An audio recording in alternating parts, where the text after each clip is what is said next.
for the introduction. Today, I plan to take you on a journey to explore a classical problem in programming languages, that of the syntactic representation of embedded languages with binders. Now, I'm sure that in the DSL session, I don't need to motivate why DSLs are so great and why we love them. We've just seen how great they can be with the previous talk. Now, my favorite flavor of DSLs is embedded DSLs, simply because I'm too lazy to do all of the work that goes into making standalone languages. Of particular interest today is the syntax of embedded languages with binders. That is, language constructs that close over or bind variables, such as let or lambda. So the canonical representation of syntax with binding is that of Bruijn. This first-order representation has a lot of benefits. Firstly, it can be intrinsically typed. That is, we can embed a language such that the host type system will rule out ill-typed guess terms, such as the duplicator term here if you're embedding the simply typed lambda calculus. Another desirable benefit of embedded languages is metaprogramming, the ability for the host language to inspect, construct, optimize, and analyze programs of the guest language. With this representation of syntax, the whole AST is accessible without restriction. In fact, this representation is so amenable that the notion of unembedding has come about, and that is where you convert from some representation to this representation, because we like it so much. Unfortunately, this representation is not very ergonomic to use. It's really easy for a user to write the wrong term, for example, mixing up TT and FF here. And that is the crux of our quest here. We want a syntactic representation that has all of these qualities and more. We present contextual embeddings. A contextual embedding is a technique for embedding languages with binders that combines the benefits of the first-order representation with an ergonomic interface, even working for modal and substructural type systems, and contextual embeddings are isomorphic to the first-order representation via a type-safe unembedding, something that has eluded the community thus far. But why has it eluded the community?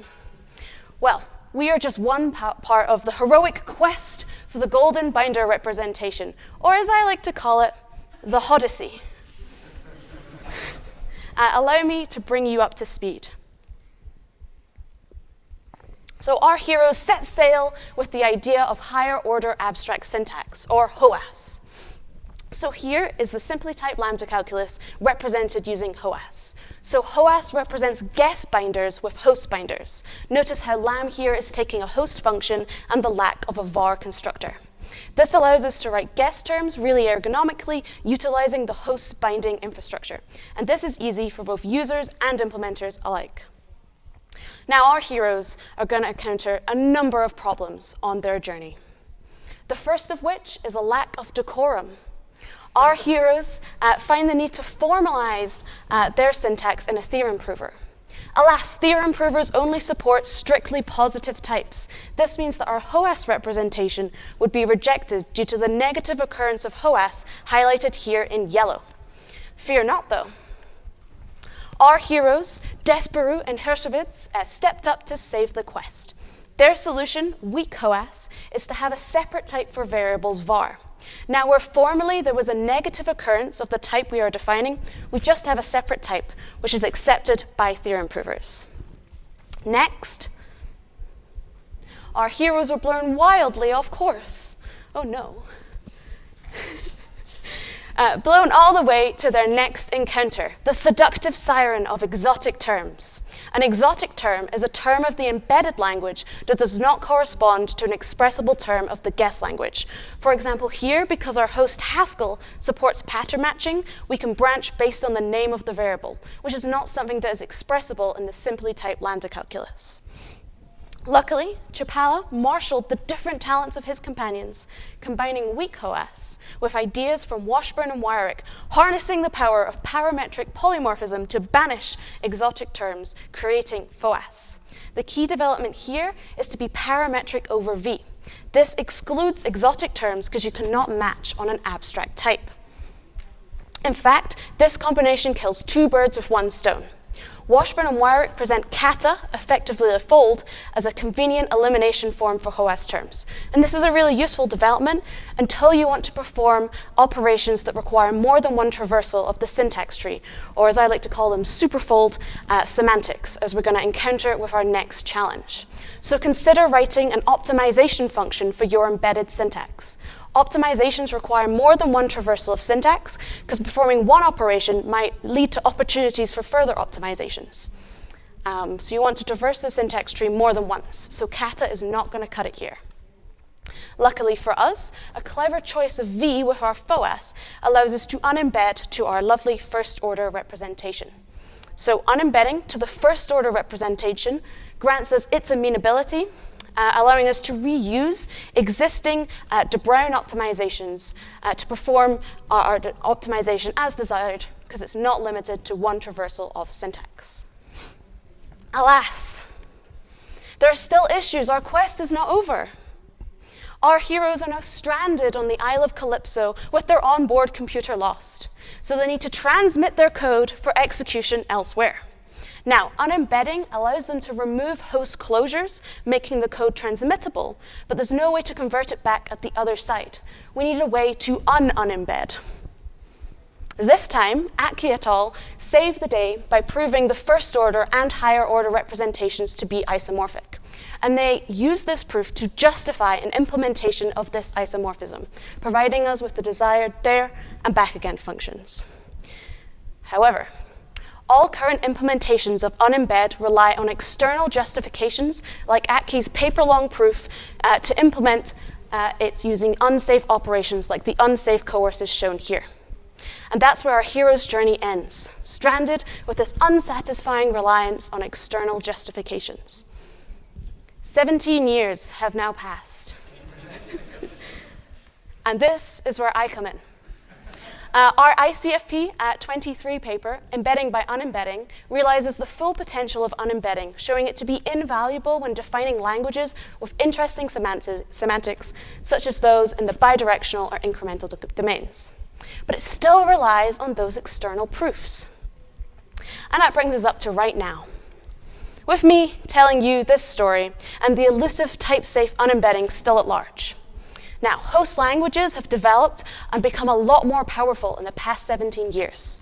So motivated by this and my work on the Embedding by Unembedding paper, I thought it was time again to pick up the quest for the golden binder representation, resulting in contextual embeddings, complete with a type-safe unembedding, an ergonomic interface, and more. The secret to our success? Well, type-level programming of host language is much more powerful. In particular, the type class resolution has become a lot more expressive. We combine this with the observation that the difference in size between the bind site context and the use site context of a variable is precisely its de Bruijn index. Let me show you a quick example. Here's the const function. So for the variable x, at bind site, the context only contains one variable, x. At use site, the context has grown to size 2 to include y. And I'm sure here at PLDI, you need no convincing that 2 minus 1 is 1, the desired de Bruijn index, as desired. Now, let's dig into the details of contextual embeddings. Where previous approaches start from HOAS, we're going to preserve the context so that we can make use of our observation, and we're going to start from the de Bruijn representation to construct our solution. So here is an embedding of the STLC in Haskell using the de Bruijn first-order representation, where we have taken care to ensure that it is intrinsically typed. So we're going to define our guest types and the typing context as Haskell data types with the plan to lift these to the type level. So our guest types, the types of the simply typed lambda calculus, can be unit or function types, and the typing context is a snocked list of guest types. For the de Bruijn indices, to ensure intrinsic typing, we enrich the standard natural number representation with type information to ensure that the indices actually refer to a type in the context.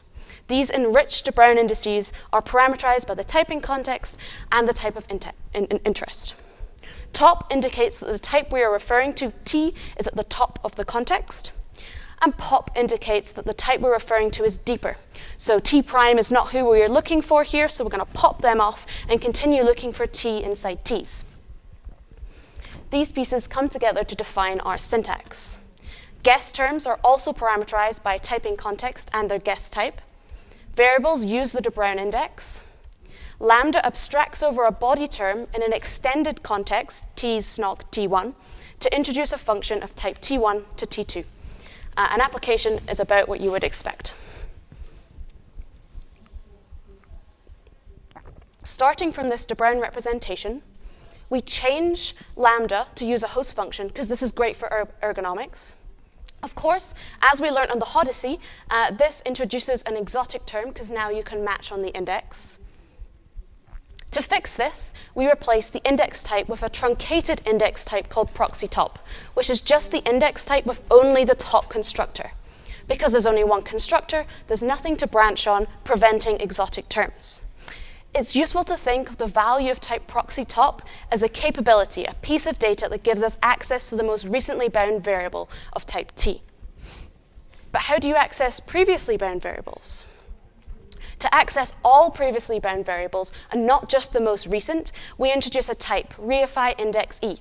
This type is evidence that tease2 is an extension of the context t's. This, and our observation about bind and use site contexts, can guide a function reify to turn a proxy top tease t into an index tease2 t. However, the Bruijn indices are back. Providing reify index e is just the same as providing the Bruijn index. Fear not, though, this is where we make use of the host's instance resolution to construct this value for us. By swapping reify index e out for a type class with a reify method, we can remove the user's need to provide this evidence. It can be done automatically with the following instances. The first instance, corresponding to the REFL constructor, is where both typing contexts are the same, offering a straightforward transformation from proxy top to top. The second instance corresponds to the step constructor, and it's a little bit more involved. It says, to evidence that tease3 is an extension of tease, we require that tease2 is some extension of tease, and that tease3 is exactly tease2 extended with one more type, a. Reify is then recursively defined, with the highlighted constraint asserting that the recursive call exists, and then to account for that final difference, the addition of a, we add a pop. Essentially, we are counting the difference between the bind and use site context to produce the correct Bruijn index. Et voila! Here is the full type system. Notice how reify index e has been replaced with a type class constraint. And it all, just about, fits on one slide. Let's review the key points. By using host functions, we have achieved the same ergonomics as HOS. The singleton proxy top allows us to snapshot the context bind site. And this gives us just enough information to calculate the correct Bruijn index at use site automatically using the host's type class system. Let's review contextual embedding against the criteria that we've gathered across our journey. Firstly, they are intrinsically typed. The host type system is going to reject ill-typed guess terms. Our host functions make guess binders ergonomic. We made sure that our embedding is strictly positive. By preserving the typing context, it is much easier than previous work for a contextual embedding to be proved isomorphic to the first-order embedding, and this provides a number of benefits. It ensures that there are no exotic terms. We can define a type-safe unembedding without relying on unsafe operations, axioms, or external arguments. Notice here there's no unsafe coercers to be seen.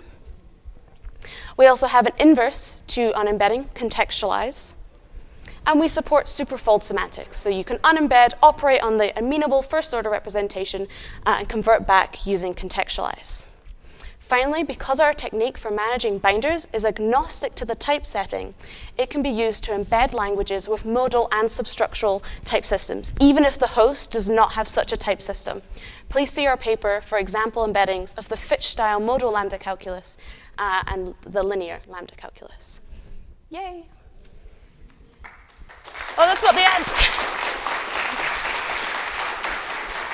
That's not the end. It was just a yay. So we recommend this technique if you want to embed a language with binders, where you need more control over the syntax than HOS allows. For example, you need superfold semantics. So if you're considering using a contextual embedding, which I hope you all are, you all applauded, so you must be, you need a host that supports JDTs, type-level data, so this is the data kinds extension in Haskell, and has a suitable type class system. The key mechanism that is required is the ability to select instances based on type equality. Our reusable artifact has implementations in Lean and Agda, and I encourage you to take a look. You can also rest easy that contextual embeddings won't blow up your machine with overheads. It does come with run and compile time overheads, but we think that they are reasonable. And your embedding will also enjoy all the benefits you know and love of embedded languages. Terms can be written compositionally, so you can define smart constructors like lam2. Also, the intrinsic typing grants type inference. And in fact, this infers the most general type. We also found that our error messages are quite readable. For example, consider ill-typed K. The error message tells us exactly what is going on. In summary, we have advanced the quest for the golden binder representation. To tackle the hard problem of syntax with bindings, we present contextual embeddings. They use the host's instance resolution mechanism to automatically calculate the correct Bruijn index, allowing for a type-safe, ergonomic, and flexible embedding. Of course, though, the quest is not over. We have not yet reached Ithaca. It's an odyssey. This is not the end of the story. At Bristol, we're starting a large project based on the ideas here, recruiting PhDs and postdocs. So stay tuned and consider joining us. If you're interested, speak to me or email Meng. And of course, I encourage you to read the paper. Thank you for listening.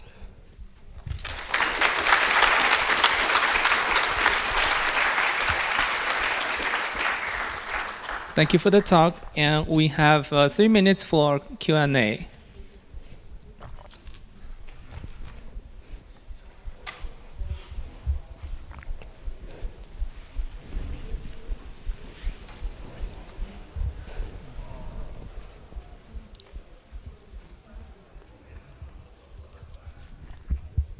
Thank you for that lovely talk. So I was going to ask about substructural type systems. We already dealt with that. But what about polyadic or sort of variadic binding, like where you had like a multi-lambda or something like that? Have you tried these kind of or maybe like a match?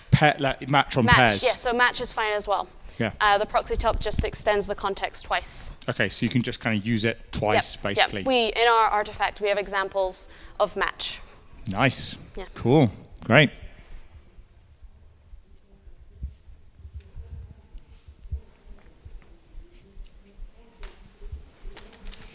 Any more questions from the audience? I have a quick question. So for your new DSL, have you done any user studies and to see how the developers perspectives on your new language in terms of making fewer errors and be more productive, things like that? No, unfortunately, we have not done a user study, but we definitely should. Okay, yeah, thank you. Any more questions?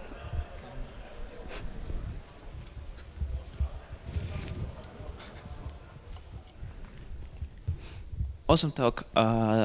If this is so good, what do you think is left that you haven't done yet that's further on the quest? So we currently have someone working on making a quantum language doing this.